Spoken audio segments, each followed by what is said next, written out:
Did you know the most beautiful building in ancient Greece was built with stolen money? In 454 BC, Pericles ruled Athens like a king. He controlled 200 allied cities and their massive navy, but he had a crazy idea that would change history forever. The Delian League kept their sacred treasury on holy Delos Island. This money was meant to protect everyone from Persian attacks. But Pericles wanted it for something else entirely.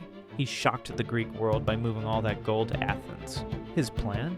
Use the sacred funds to build the most amazing temple ever created, the Parthenon. The allied cities went wild with anger. They screamed that Pericles was a thief and a criminal. How dare he steal their holy money? But Pericles was clever. He argued that Athens deserved payment for protecting everyone from the Persians. Construction began on the Parthenon using the stolen treasure. It became the greatest building of the ancient world. This brilliant heist created Athens' golden age, but it also made so many enemies that it sparked the war that would destroy Athens forever.